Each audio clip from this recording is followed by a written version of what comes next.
Bapak, Ibu, Saudara-saudari yang terkasih dalam Tuhan kita Yesus Kristus, selamat pagi, selamat berjumpa kembali dalam permenungan kita pada hari ini, Senin 15 Maret 2021, yang adalah pekan keempat masa Prapaskah.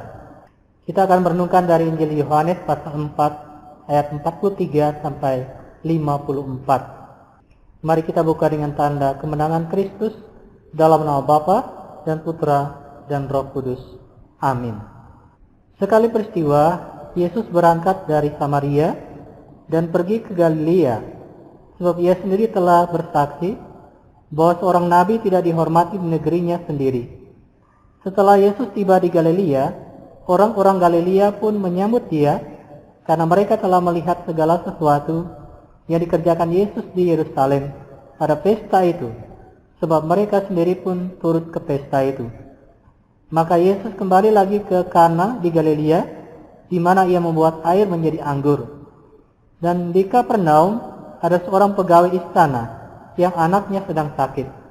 Ketika pegawai itu mendengar bahwa Yesus telah datang dari Yudea ke Galilea, pergilah ia kepadanya, lalu meminta supaya Yesus datang dan menyembuhkan anaknya, sebab anaknya itu hampir mati. Maka kata Yesus kepadanya, "Jika kamu tidak melihat tanda dan mujizat, kamu tidak percaya." Pegawai istana itu berkata kepadanya, "Tuhan, datanglah sebelum anakku mati." Kata Yesus kepadanya, "Pergilah, anakmu hidup." Orang itu percaya akan perkataan yang dikatakan Yesus kepadanya, lalu pergi. Ketika ia masih di tengah jalan, hamba-hambanya telah datang kepadanya dengan kabar bahwa anaknya hidup. Ia bertanya kepada mereka, "Pukul berapa anak itu mulai sembuh?"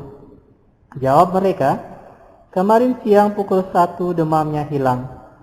Maka teringatlah ayah itu bahwa pada saat itulah Yesus berkata kepadanya, "Anakmu hidup." Lalu ia pun percaya, ia dan seluruh keluarganya.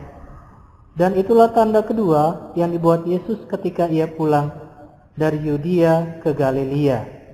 Demikianlah Injil Tuhan. Terpujilah Kristus.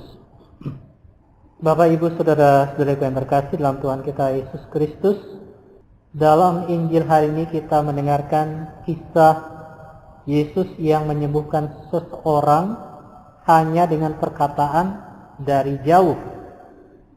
Dan ini ditulis oleh penginjil Yohanes sebagai suatu tanda yang kedua yang dilakukan oleh Yesus di Galilea, di Kapernaum, yang sebelumnya di Galilea, yaitu di Kana. Kisah ini mau menegaskan bahwa iman yang teguh mendatangkan kesembuhan dan kebahagiaan.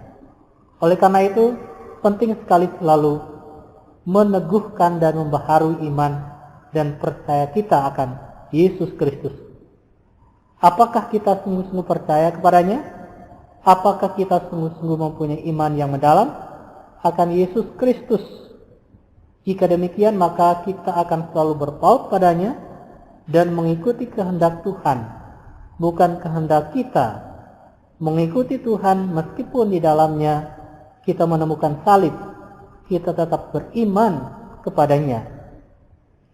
Saudara-saudari yang terkasih, iman itu menunjukkan kepercayaan kepada Yesus, kepada seluruh diri Kristus, tetapi juga percaya akan perkataan Yesus meskipun tidak melihat tindakan Yesus.